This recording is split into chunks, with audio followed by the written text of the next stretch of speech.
She named me Calvin, after her favorite theologian, John Calvin. She was very serious about John Calvin, had written a famous book about him, his enduring relevance, his misunderstood legacy.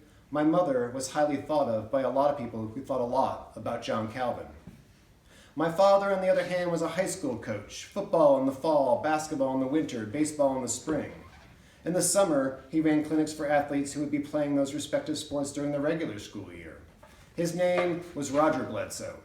My father has left this life, and he is also about to leave this story, so before he does, let me tell you a few things about him. He was 77 years old when he died. He was bald on top and was always neatly dressed, pressed chinos, tucked in Oxford shirts. Even his boat shoes were polished. His eyebrows were the only unkempt things about him. They curled and hung over his eyes like awnings. So I remember what he looked like. I also remember his sayings. "You bet your sweet bippy," he'd like to say. And also, when he needed to go to the bathroom, "I'm going out for a short beer." Does anyone know that expression? My mom used it all the time when I was a kid. And then when I was in kindergarten, I also used it. I'm sorry, I've never forgiven her for that, for not telling me that was her expression and no one else's. "I'm going out for a short beer." But mostly he'd like to say, "This isn't my first rodeo, you know." Most of his pregame pep talks included that phrase. Most of his conversations did also. Several months before he died, I told my father that my wife and I were separating.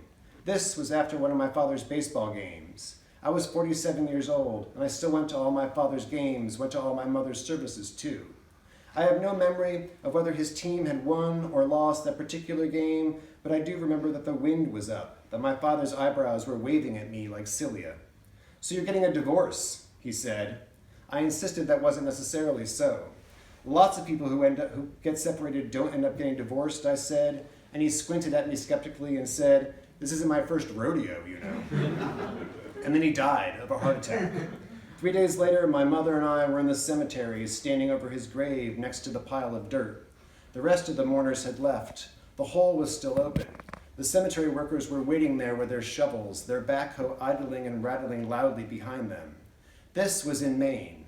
It was November. The air was filled with snow and with the feeling of last things. I wondered if the workers sensed this too. This was probably the last hole they would be able to dig before the ground froze. That was a beautiful eulogy, I told my mother. In truth, the eulogy had surprised me. I'd expected it to be more, personal. I'd heard her give nearly identical ones at the funerals of friends, members of her church, even relative strangers. Those eulogies, like my father's, had been filled with inspiring lessons about this life and the next as taught to us by the theologian. Well, you know which one. It was strange.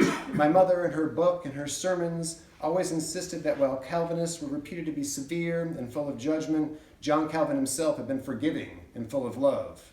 But she always wrote and said this in a way that seemed severe and full of judgment.